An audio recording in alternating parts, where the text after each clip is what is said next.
dos títulos mais importantes é amigo do Isaac, né? Esse é o mais importante. Muito bom estar aqui com vocês, um prazer falar nessa igreja. Vez ou outra a gente acompanha aí o que vocês fazem pela internet, e a pandemia teve esse efeito positivo no meio de tanta desgraça, obviamente, de a gente poder conhecer mais gente online, conhecer mais trabalhos, mais atividades, mais serviço que o mundo cristão promove por aí. Fiquei pensando, né, quando o Isaac me convidou, o que eu vou falar no meio de tanta turbulência, como falar sobre reigrejado, sobre esse momento que a igreja cristã vive no país e em vários lugares do mundo também. E me veio à mente um livro que eu li, The Future of Faith, do Harvey Cox, um pesquisador de Harvard, e ele escreveu esse livro em 2009, ou seja, muito antes de tudo que a gente passou. E nesse livro ele já acompanhava uma tendência, obviamente, nas pesquisas dele, que a gente está experimentando agora mais acentuadamente. E ele vai dizer que a tendência da religião era caminhar para o seu próprio fim, né? A religião e as igrejas iam se esvaziar, mas ao mesmo tempo ele mostra e aponta nesse livro que haveria um crescimento de busca por espiritualidade, ou de busca pelo transcendente, mas que não estaria conectado a igrejas, né? E a palestra do Tiago mostrou um pouquinho hoje para a gente exatamente como esse número de desigrejados, de pessoas que não têm vindo à igreja, tem aumentado. E aí essas transmissões que a gente faz online, dos cultos que se tornaram quase que uma obrigação a partir da pandemia para atender a nossa membresia, estão suavizando esse processo. Muitas e muitas pessoas são, com certeza, membros da Urbana, mas não moram, não frequentam e talvez nunca vieram ou nem vão vir na Urbana, mas se consideram parte dessa comunidade. Isso aconteceu com várias igrejas ao redor do Brasil. Então é interessante esse fenômeno, né? A pessoa quer fazer parte de uma comunidade, mas não quer estar na comunidade. Eu também lembrei de uma frase de um rabino que eu gosto muito, o rabino Abraham Heschel, e ele escreveu diversos livros, e ele tem uma frase que eu acho muito interessante. Ele diz assim: a religião, ela não deixou de ser relevante porque as pessoas têm crises de fé. A igreja deixou de ser relevante, ou a religião deixou de ser relevante, porque ela parou de se conectar com as pessoas, com aquilo que é importante para as pessoas. Então, como é que a gente pode fazer isso? Como é que a gente pode se conectar com as pessoas? Como é que a gente, dentro do corpo, como é que a gente, dentro da unidade da igreja, dentro dessa busca por maturidade que o Tiago falou, como é que a gente pode conectar as pessoas? Como é que a gente pode trazer as pessoas? Como é que a gente pode reigrejar essas pessoas, novamente se conectar a essas pessoas? Infelizmente, o que a gente viu nos últimos meses, infelizmente nos últimos anos, eu vou usar uma ilustração que o Tiago usou, um apego das nossas comunidades religiosas às treliças e não à videira. E a política talvez hoje seja uma das grandes treliças em que a igreja tem se debruçado sobre e tem esquecido a videira. E isso mostra muito mais para a gente sobre a irrelevância da igreja. A igreja tem se tornado tão irrelevante que a igreja tem buscado na política a solução para todos os problemas, e não mais em Cristo. Então, como é que a gente volta para os caminhos, para as veredas? Bom, como um teólogo de Antigo Testamento, como um pesquisador de Antigo Testamento, eu sempre que vou nos congressos, eu vou falar do que eu sei, né? Porque vai que eu erro uma palavra em grego, né? Então, vamos para o hebraico que eu fico mais seguro. E tem uma história que me chama muita atenção, porque é uma história que ela se constrói, e a narrativa bíblica é linda por causa disso. A narrativa bíblica, ela constrói as histórias com outras histórias em mente, para que nós, ao lermos, possamos nos conectar com outras histórias da própria palavra e aí construirmos um significado. Eu vou fazer isso com vocês hoje com uma história que a gente conhece, mas que a gente passa muito batido porque a gente se preocupa muito com Davi e a gente esquece bastante de Saul. E eu queria mostrar para vocês algumas coisas interessantes desse rei de Israel, o primeiro, né? O primeiro rei de Israel. Então, você tem sua Bíblia, eu não tenho o dom de PowerPoint, então eu sou um cara antigo, né? uma alma antiga? Então vamos abrir a Bíblia em 1 Samuel, capítulo 9. Meu sonho era fazer uns negócios bonitos de PowerPoint, mas nunca fiz, não sei fazer. Eu erro tudo, a letra fica pequena, enfim, é horrível. Israel pediu um rei, vocês conhecem essa história. Samuel ficou relutante, Deus mandou ele ungir Saul. E a história começa lá no capítulo 9, com Saul sendo ungido. No capítulo 9 diz: havia um homem de Benjamim, verso 1, cujo nome era Quis, filho de Abiel, filho de Zeró, filho de Becorate, filho de Afias, benjamita, homem de bens, um cara rico. Tinha ele um filho cujo nome era Saul, moço e tão belo que entre os filhos de Israel não havia outro mais belo que ele. E desde os ombros para cima sobressaía sobre todo o povo. Então Saul era um cara rico, Saul era um cara bonito e Saul era um cara alto. E além de tudo isso, Saul era benjamita. Se você lembra e você recorda vagamente, o livro de Juízes tem uma tribo que se destaca bastante em vários momentos, que é a tribo de Benjamim. Os caras são ambidestros, eles guerreiam com as duas mãos. Tem um juiz famoso, que a história é maravilhosa, que é o Ehud. E eu vi que as crianças estão estudando Ehud lá na salinha delas lá, estão estudando os juízes. E Ehud é aquele cara que esconde uma espada na coxa direita e com a mão esquerda ele mata o rei gordo que estava sentado no trono, entre aspas, né? Era o trono que fica no banheiro. E aí esse rei morre, Ehud morre e tal. E é a primeira vez que os benjamitas são descritos como ambidestros. E no final, no livro de Juízes, vocês lembram que os benjamitas promovem uma guerra contra todo Israel e eles ganham. Porque eles são ambidestros, eles são bons com a espada e eles são bons de fundas. Guardem essa informação, eles são bons de fundas. Maravilha, Saul é esse cara, benjamita, bom com as duas mãos, guerreiro, uma tribo forte. Saul é alto, acima, todos os israelitas estão do ombro dele para baixo. É um cara bonito e é um cara rico, cheio de bens. Esse é o primeiro rei de Israel. Um cara que a gente olharia e falaria, selo de aprovação, né? No Twitter ele teria aquele azulzinho lá, verificado.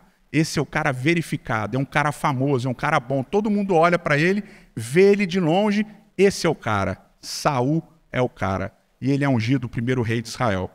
Ele é ungido o primeiro rei de Israel, maravilhoso, continua, algumas tribos ficam meio desconfiadas dele, continua trabalhando na casa dos pais, nos jumentos dele lá, e ele recebe uma missão especial de Samuel, que é guerrear contra os filisteus, que são aquele povinho chato que está sempre brigando com Israel. Lembrando que quando a gente fala de Israel, né, a gente está falando aqui das tribos que estavam espalhadas e tal, um processo confuso, o território ainda não tinha sido consolidado, os povos ainda não tinham sido consolidados, estava tudo uma bagunça. Samuel vai lá, unge Saul, Saul continua trabalhando na terra dos pais dele, agora com um exército tomando conta dele, porque agora ele é o rei de Israel, e aí ele ouve falar de um rei amonita. E qual é o nome do rei? Capítulo 11 de Samuel, o nome do rei é Nahash. Na sua Bíblia vai aparecer Naás, mas em hebraico o nome do rei é Nahash. E por que Nahash é importante? Porque Nahash significa em hebraico serpente. E onde é que aparece serpente a primeira vez na Bíblia? Gênesis capítulo 3.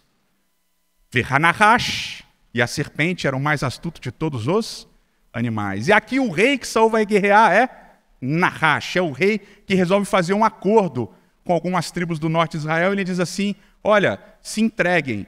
Aí o rei fala assim, posso fazer um acordo? Deixa eu mandar um aviso aqui para todo Israel de que você vai tomar conta da gente. Se ninguém vier em nosso socorro, a gente se rende pacificamente. O Nahash era tão confiante que ia dar certo, tá bom, e ele deixa. E aí espalha um alerta de que Nahash ia ocupar as cidades, ocupar o norte. E aí Saul recebe esses mensageiros. Saul, que estava no campo, quebra a junta dos bois ali, fica nervoso, a ira de Deus toma conta de Saul e ele reúne o exército, reúne várias pessoas de várias tribos, ele sai e ele vence o rei Nahash, ele detona o rei Nahash. A primeira ação de Saul como rei é detonar, a serpente. Ele vence e vence de maneira categórica a serpente. Esmaga a serpente. Saul, primeira grande vitória. E aí Saul é realmente aclamado por todo mundo. Agora o povo olha e fala, pô, esse cara é o nosso líder. Esse cara é o cara que vai comandar a gente. Esse cara é o chefe de Estado. Ele comanda as Forças Armadas. Ele comanda tudo com punho duro e ele vence as batalhas. E Saul se senta no trono. E existe um grande problema quando a gente se senta no trono. Porque parece que o trono, ele toma conta da gente. Essa foi a única vitória categórica de Saul em todo o reinado dele. Saul nunca mais vence os filisteus como ele venceu os amonitas na primeira guerra. E aí as coisas começam a ficar interessantes. Saul sai para as batalhas e agora Saul tem medo. Saul sai para as batalhas e agora ele quer fazer sacrifícios para agradar o povo sem a presença de Samuel. Saul sai para a batalha e ele fica sentado dentro de uma tenda. Ele não lidera mais o povo na frente. E tem uma história muito bizarra que acontece logo na sequência. No capítulo 13, 14 e 15, que é uma história difícil. Saul está lá entrincheirado, lutando com os filisteus. Não vai para frente, não vai para trás. Os filisteus estão num lugar difícil. Saul está lá pensando em como ele vai fazer, sentado na tenda dele, reunindo os exércitos e tal. Aí Jonatas, filho de Saul, ele tem uma ideia. Jonatas, ele pega o escudeiro, ele passa por sobre as montanhas do desfiladeiro, ataca a retaguarda dos filisteus e mata 20 de uma vez. E volta com o escudeiro e diz o seguinte, galera, descobri um esquema. Vamos passar por sobre o desfiladeiro, por sobre as montanhas, vamos matar todo mundo e vai dar certo. Saul fica relutante, não, mas não é assim, a guerra tem que ser feita desse jeito, não pode ser daquele jeito. Jonatas, que ideia, não faça isso, meu filho, tal. Mas acaba que Jonatas convence uma galera e eles vão e eles têm uma vitória parcial. E por que parcial? Porque Saul manda todo mundo voltar. Não, pessoal, volta. Não. Vamos ficar aqui, não, esse negócio é muito perigoso, muito arriscado. E aí ele faz um voto, e os votos de Saul, se vocês lembram da história de Saul, os votos de Saul são sempre ruins. E esse é um voto que ele faz péssimo. Ele fala assim, se alguém comer hoje, eu vou matar. E quem foi o cara que comeu? O filho dele. Jonatas come, que estava com fome, estava na guerra, ele come, e Saul fica numa situação difícil e acaba não matando o seu filho Jonatas. Aqui a gente começa a entender um pouco de quem Saul está se tornando. E a gente vai descobrir quem Saul realmente se tornou na famosa história de Davi e Golias. Quando a gente vai lá para Juízes, capítulo 17. É interessante a construção de Saul, porque já no capítulo 13, Saul já é rejeitado como rei.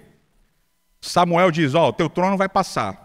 Depois, no capítulo 15, de novo, Saul é rejeitado como rei. Samuel diz, já era, você não vai ser mais rei sobre Israel.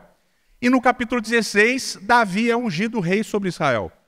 Mas Davi tem que esperar, porque Saul ainda é o rei. E o capítulo 17 começa falando sobre esse Golias, sobre esse indivíduo que é um grande lutador, uma espécie, de mercenário que está lutando ali com os exércitos filisteus.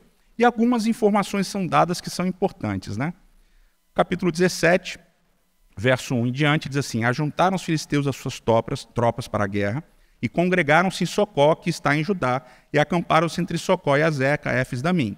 Porém, Saul e os homens de Israel se ajuntaram e acamparam no vale de Elá, e ali ordenaram a batalha contra os filisteus. Estavam estes no monte do lado de Além, e os israelitas no monte do lado de Aquém, e entre eles o vale. Então, duas montanhas, os exércitos acampados em duas montanhas, e no meio do exército um vale. Obviamente, eles estavam em posição privilegiada, os dois, né? E nenhum dos dois queriam ceder. Porque se você leu Arte da Guerra, do Sun Tzu, o que acontece quando você está em posição de inferioridade geográfica? Se você não leu Arte da Guerra, você viu Star Wars. Se você viu Star Wars, tem a cena do futuro da... Ih, não posso dar, que é spoiler. Mas se você não viu também, agora já era, né? O futuro Darth Vader vai tentar guerrear contra o Kenobi, e o Kenobi está numa posição elevada e fala, não tenta porque eu estou numa posição elevada. O futuro Darth Vader tenta e perde os braços, as pernas, e depois vira metade robô. Vocês lembram da história. Então você está numa posição alta, você não quer abandonar a posição alta. Estratégia de guerra. Só que se nenhum dos dois abandona a estratégia de estar na posição alta, não tem guerra. Fica os dois lá. Continua, verso 4. Então saiu do arraial dos filisteus um homem guerreiro, cujo nome era Golias, de Gate, da altura de 6 côvados e 1 palmo. E a Bíblia é fantástica por causa disso, né? Eu sempre encorajo, na época os meus alunos de seminário e agora os membros, eu sempre encorajo o seguinte, quando você lê a Bíblia, você tem que ficar esperto. Você não pode ler a Bíblia perdido. Você tem que ler a Bíblia para achar as coisas. Então é o seguinte, a Bíblia ela não é de dar muitas informações. Apesar de vocês, né, de nós todos, dormirmos na época na hora que tem que ler lá as genealogias e não sei o que lá, todas aquelas informações são raras, elas não aparecem muitas vezes na Bíblia. Então você tem que prestar atenção. Quando a Bíblia descreve a aparência física de alguém, quando a Bíblia descreve o lugar de onde aquela pessoa é, geralmente aquilo é importante para a história, então você tem que ficar esperto. Esse Golias, ele era o quê? Alto, 6 côvados. Mais ou menos, alguns teólogos chegam a afirmar que isso daí daria quase 3 metros, 2,80, 2,90. Quase 3 metros de altura. Por que essa informação da altura de Golias é importante? Por que vocês acham que essa informação é importante? Exato. Saul aparece pela primeira vez descrito na Bíblia que ele também era muito alto. Então eu tenho um representante dos filisteus que é alto e eu tenho um representante dos israelitas que também é alto. E diz que Golias era da cidade de Gate. Por que isso é importante? Porque em Josué, capítulo 11, quando o povo de Israel está conquistando a terra prometida, conquistando Canaã, eles basicamente acabam com todas as cidades dos gigantes. Só sobram 3 cidades. Uma que eu esqueci o nome. Gat e Ashdod. Gat tem que estar, né? Porque está aqui, né? Então Gat tem que estar e Ashdod. Então são 3 cidades que sobram. Gaza, Ashdod e Gat. Sobram essas 3 cidades. Ou seja, essas 3 cidades que Josué poupou lá atrás, agora começam a dar problema. Não obedece o que Deus manda, vai dar problema. Agora um cara da tribo de Gat, gigante, está lá provocando o povo de Israel. O que mais é importante da gente saber que Golias era muito grande da cidade de Gat? O que mais que é importante? Números capítulo 13, Números capítulo 14. O que acontece lá na história dos espias, quando vão espiar a terra? Eles voltam, os 12 espias, são o primeiro grupo de espias, os 12, eles voltam, o que eles dizem? O povo que habita nessa terra é povo gigante, eles vão fazer o que com a gente? Vão esmagar a gente, vão pisar na gente como gafanhotos, a gente tá ferrado, não vai dar certo. Vamos embora. E quem defende? Vocês lembram, Josué e Calebe. Eles defendem, não, vamos lá, Deus vai nos dar a vitória. Se Deus é por nós, quem pode ser contra nós? Vamos lá. Então, perceberam que a Bíblia está conectando diversas outras histórias na sua cabeça para construir essa história de Davi e Golias? Então, tem muita coisa acontecendo com essas informações iniciais que estão sendo dadas. Mais uma muito interessante, né? Essa informação está na sequência aqui da história. Vamos ver aqui verso 5 diz, trazia na cabeça um capacete de bronze, vestia uma couraça de escamas, cujo peso era de 5.000 ciclos de bronze, trazia caneleiras de bronze nas pernas e um dardo de bronze entre os ombros. A haste de sua lança era como eixo de tecelão e a ponta da sua lança de 600 ciclos de ferro. E diante dele ia o escudeiro, ainda tinha um escudo. Se você faz as contas, a armadura toda de Golias pesava em torno de 60 quilos. Então o cara era forte, usava uma armadura de 60 quilos. E vocês lembram da história? Quantos dias Golias ficou? 40 dias. Quantos dias os espias passaram na terra? 40 dias. 40 dias espiando para voltarem e dizerem que tinha um gigante. Não vamos dar conta do gigante, vamos embora. Agora o gigante passa 40 dias lá desafiando o povo de Deus. o gigante, desafiando o povo de Deus por 40 dias. E como é que o povo todo fica? Com medo. Não vamos sair da nossa posição, vamos manter a nossa posição. Não vamos guerrear. Saul promete, Saul está sentado na sua tendinha e promete. Pessoal, vai dar tudo certo. Se alguém for lá e matar Golias, pode casar com a minha filha, vai ter posição no reino, vai ter isso, vai ter aquilo. O pessoal na Bíblia sempre promete as filhas para casar, né? Negócio estranho. Faz promessas para o povo receber. Para aquele que fosse lutar com Golias. E ninguém vai, porque todos estão com medo. Todos estão na sua posição de segurança. E aí chega um molecote, fazendo as contas, se os três eram 7 irmãos, se os 3 irmãos mais velhos estavam no exército, ou seja, Davi era um dos mais novos, fazendo as contas básicas, se você considerar talvez que os irmãos tenham 1 ano de diferença, que é o cálculo mais conservador possível, a gente chega que Davi tinha em torno de 15, 16 anos. Um moleque de 15, 16 anos chega, olha para aquilo e fala, vocês estão de brincadeira, né? Vocês vão deixar esse cara falar assim do nosso Deus? Vocês vão deixar esse cara fazer tudo isso com a gente? Eu vou lá. Os irmãos dele ficam malucos. Você tá maluco? Você não pode ir lá, não sei o que lá, tal, papapá. Não vai, não vai, não vai. Eu vou. Levam ele até Saul. O que Saul faz? Aceita, né? Pô, manda o moleque lá, né? Pô. O que Saul faz com o moleque? Manda o moleque vestir a armadura de Saul. E a armadura de Saul fica como? Frouxa, não cabe, pesada. Davi tira tudo e Davi desce para lutar com o gigante sem armadura, sem lança, sem nada. E o que Davi leva? A funda. A funda que era a arma de guerra de quem? Dos benjamitas. E Davi não era benjamita. Quem era benjamita? E aí ele desce, sem roupa nenhuma, com um cajadinho. Diz o texto bíblico que ele escondeu a funda onde? No cinto. Desce, Golias olha aquilo. Golias zomba de Davi. O que ele diz para Davi? Você está maluco? Você é um tocador de cachorro, de gado, com esse cajadinho aí, eu vou despedaçar você. Isso daqui é uma afronta. Golias, do alto da sua arrogância, fica ali. Davi abaixa, pega as pedrinhas, tira a funda, gira e detona Golias. Golias cai, desmaia. Eu gosto da tradução desse verso. Capítulo 17, verso 51.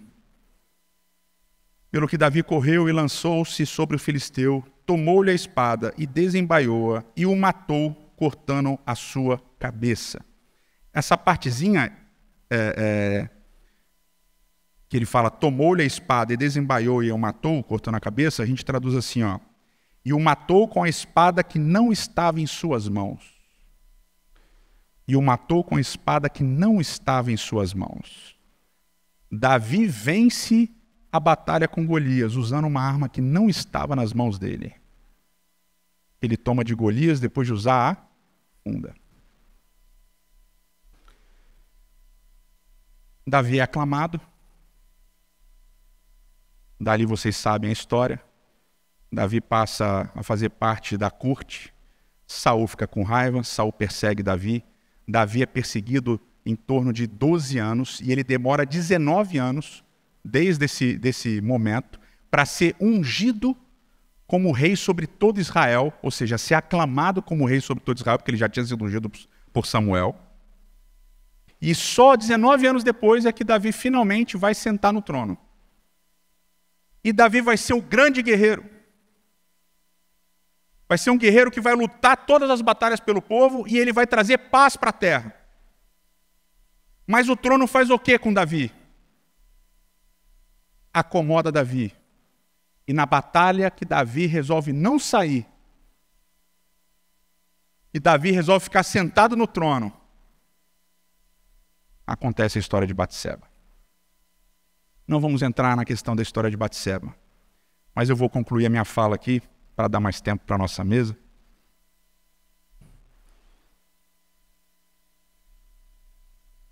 Fazendo um sumário de tudo. Saul começou como um rei corajoso. Saul começou como um rei que sentia no sangue, a gente fala ira, né? A gente traduz como ira, mas em hebraico é a paixão. Saul começou como um rei que sentia a paixão, que se avermelhava, literalmente em hebraico é isso, se avermelhava com a vermelhidão de Deus. Mas Saul se acomodou no trono. Saul se apegou ao trono. E quando vinham os jovenzinhos, Jonatas, depois Davi, com novas táticas, com novos processos, com novas maneiras de vencer uma batalha, com a mesma essência, Deus luta por nós, mas com formas novas, vamos subir pelo desfiladeiro. Não, eu não vou com armadura, eu vou com uma funda escondida no cinto, sem capacete, sem couraça.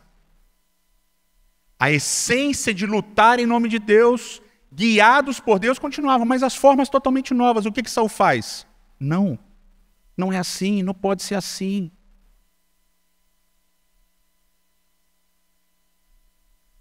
O fato é de que nós, como líderes de igreja, nós estamos muitas vezes agindo como Saul. Nós sentamos no trono da sala pastoral, ou nas cadeiras do presbitério, da liderança. E nós queremos nos prender às fórmulas e formas antigas. E o povo olha para a gente, o povo segue a gente. E o povo fica com medo, como o povo ficou quando Saul estava sentado no trono. E as coisas vão se repetindo, os filisteus vão continuar onde eles estão, os israelitas vão continuar onde eles estão, e nada vai mudar. Então a minha fala tem um desafio. É um desafio difícil, tá? Não é um desafio fácil, não. O Tiago contou pra gente aqui algumas coisas que ele teve que fazer na comunidade dele. Eu garanto que teve muita briga e muita discussão. Esse negócio de falar da paz do Senhor, né? Você imagina a pessoa, mas como assim a gente não vai se saudar mais com a paz do Senhor? Né? Como assim? Como assim não vai ter mais isso? Mas a pessoa não vai saber que ela está entrando numa igreja? Não, isso daí não pode.